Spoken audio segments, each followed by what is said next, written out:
Have you ever actually played chess without the chess pieces or the board?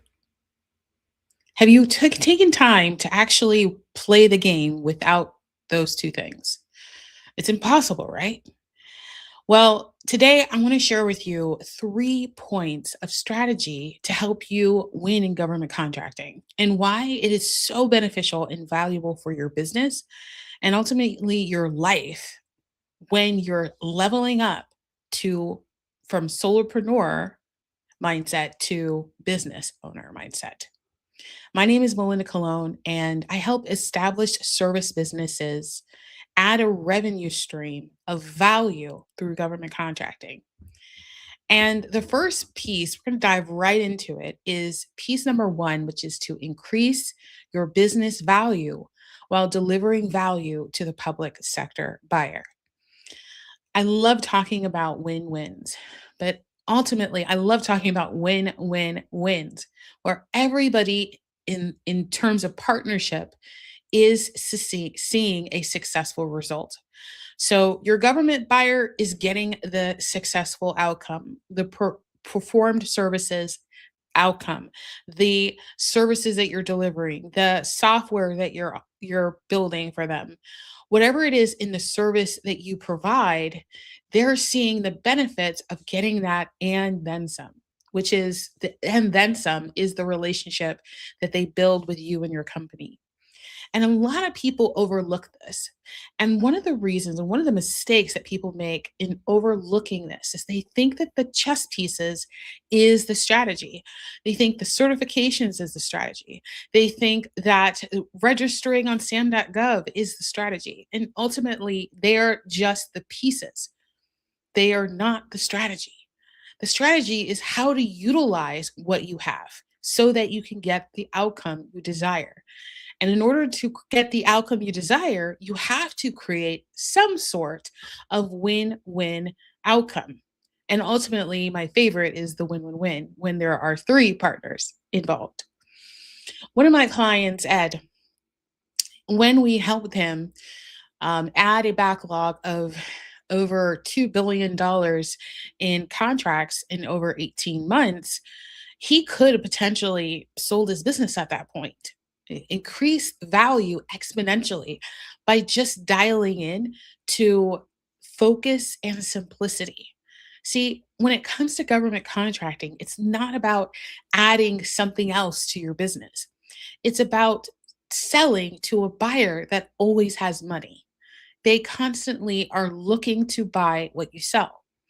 You know, if you imagine looking at two things that are working towards each other, they both have force and energy. When they meet, it could be combustion. It could also be a beautiful simulation. And that's what happens when when it comes to winning in government contracting. You see, you win a contract, but you're also winning the long-term relationships that come with those contracts.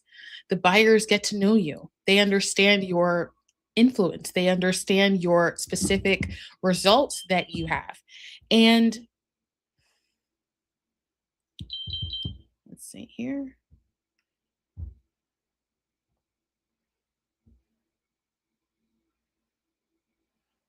And that really does benefit you as a business owner because when you have a relationship with a government buyer, it transforms what they know about you.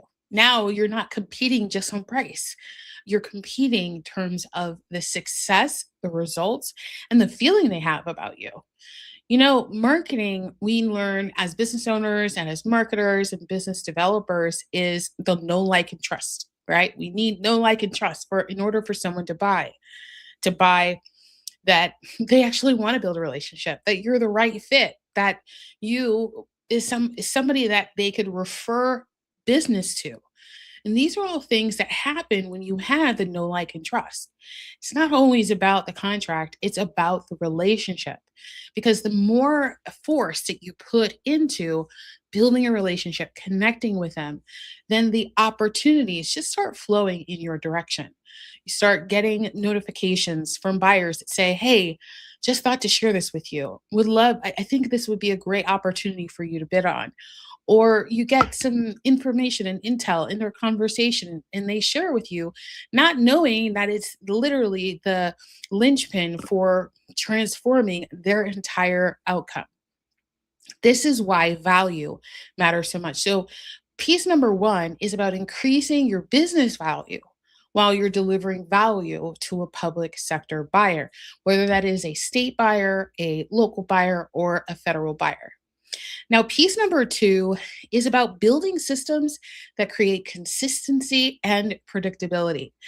This is one of my favorite pieces because this piece alone is kind of like the pawn.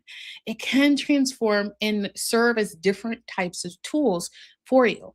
From a value standpoint in your business, let's say you're acquiring a business and you're looking to sell it in a few years. Well, having things documented, having processes, and having your system of how you deliver the work actually makes a huge difference in your business because now it increases the value.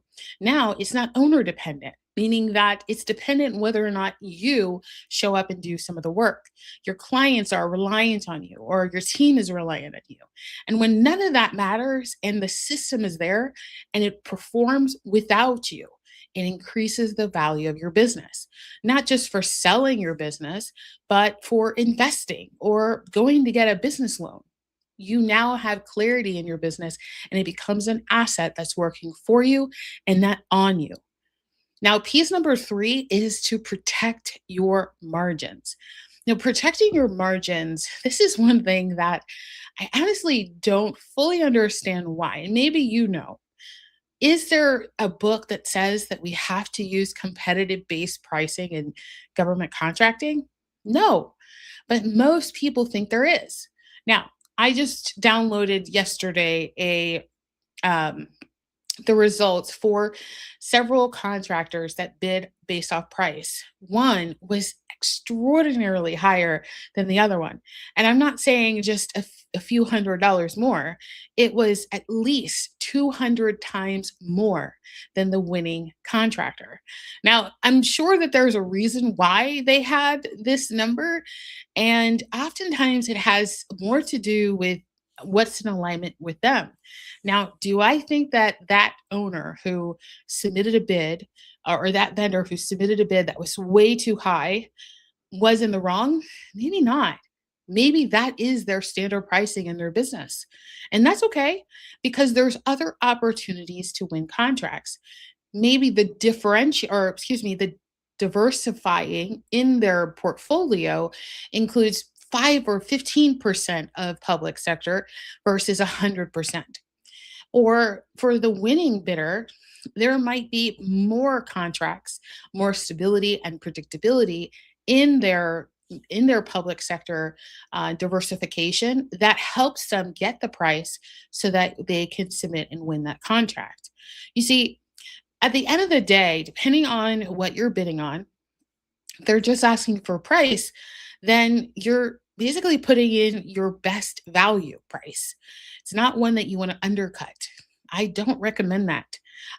Recommend that you put in your standard profit margins with your bid.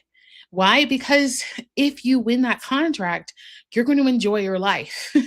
If you go lower, if you go too low just to try to win the contract, you're actually hurting yourself. You might win the contract, but did you win the relationship that can unlock multiple contracts in the future?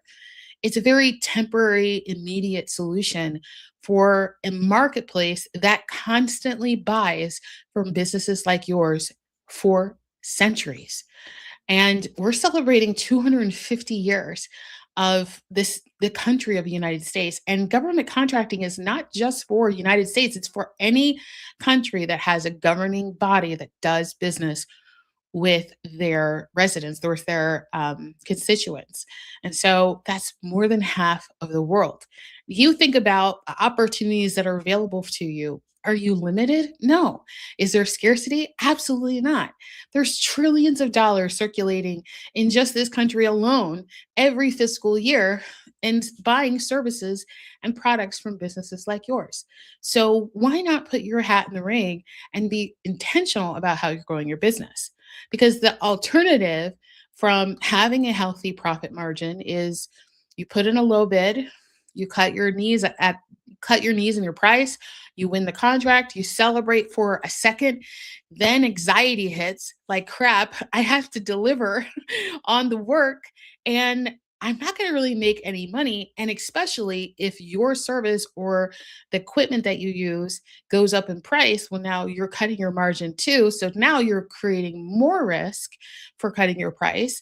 And it's going to be terrible to deliver because now you're anxious and you feel like you need to step in. And now, because your team is feeling overwhelmed because they're feeling your energy of stress and anxiety. And so you put that on your team just because you wanted to win a government contract.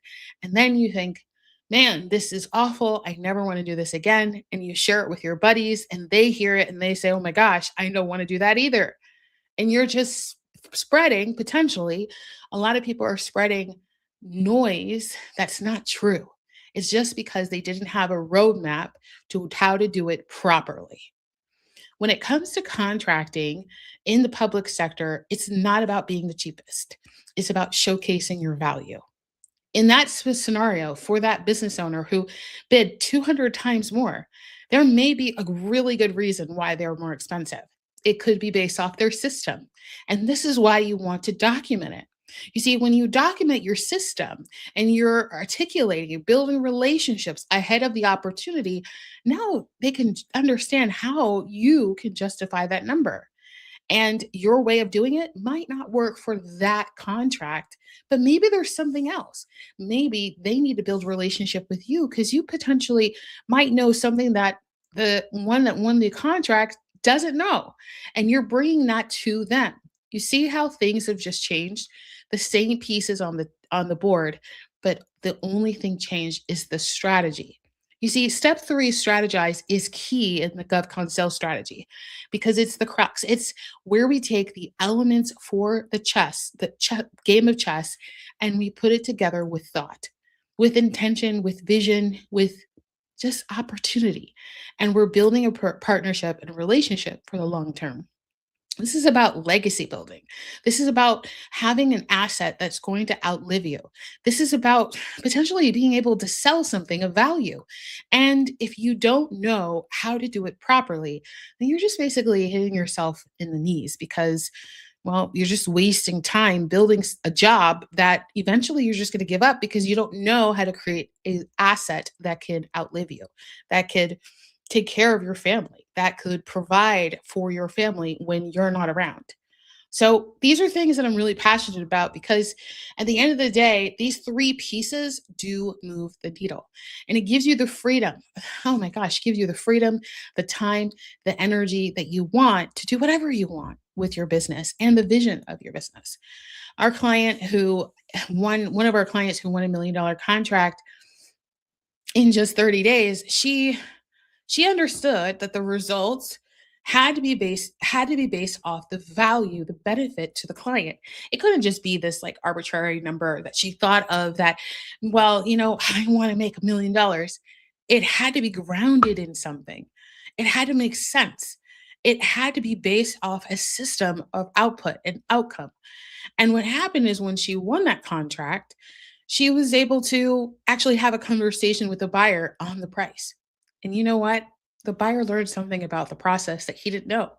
And he was clearer on what it took to actually deliver the services that he was bidding on. He didn't know so. He just did what he was supposed to do. Of course, this was a recompete. It was something that they had bid before, but no one said anything because they were just trying to bid the lowest. And now she has this long-term relationship with a contract with a buyer that now he goes to her for advisory and understands her industry more because of her. That opportunity would have never happened if she hadn't documented, build a relationship with the buyer before she bid on that contract. You see, there's steps to the process. And these three steps, these 3 points within step three is key and essential. If you want to go deeper into this, if you want to learn more about government contracting and how you can leverage what's already working in your business, your capabilities, your skill sets, your team, so that you could acquire contracts, regardless of how long your business has been around, go ahead and go to realbusinessrealcontracts.com and register for our upcoming training tomorrow. And it's going to be an amazing experience. And all you have to do is just bring yourself and some questions that you might have, or where you think that you're being stuck. What is causing you not to take action? And let's go ahead and dive into that session in 90 minutes. It's going to be an amazing experience. You're not going to want to miss it. It's a perfect opportunity for you to just grab your lunch, sit at your desk, and just learn to how you can compound the time that you spend in your business to make an additional $1 million revenue stream in your current business. And it's not changing your systems, it's improving it, it's optimizing it so that when you're selling to the private sector, now there's things that are systematized. You ever thought about how an engine is built? An engine is built to work and do the same thing over and over and over again. There are no variabilities. It's just you put gas in the car and the engine works. It does its job. What if you put gas in your business and it works? It doesn't require you to crank it or change the belt every day. If there's some maintenance here and there, but it's not done by you because you've written the book for how to maintain the engine. We don't go back to the manufacturers. We go to an actual car place to have our maintenance done. And this is one of the reasons why those systems work. It's the same basic principles. Building something that can live on its own is how you increase value in your portfolio, how you can acquire businesses, and how you can set yourself up for freedom and success. So go ahead and go to realbusinessrealcontracts.com. Make sure to put the link, show the link right now so that you can register today, because this is an opportunity that you don't want to miss. That clarity, that consistency, that predictability that you can have in your business, and the value you add in your business by acquiring contracts is like no other. Just imagine what it's going to feel like when you have contracts that are coming in that are not relegated or construed or restricted by whether or not you know your buyer can win or to actually buy what you sell. They're actually buying it constantly and you know exactly how to sell it. And that's the best part, because now, because you have the clarity, the transparency, you know where to find the information, you know how to step into the marketplace, you know how to present your business, you create predictability. And that is how you build an engine. All right, guys, I'll see you tomorrow for step number 4. We're talking about submit. So we're going to dive into pricing tomorrow and proposals. And we'll talk a little bit about what your response should include and how you should think about it in terms of incorporating what you know about your buyer. See you guys tomorrow.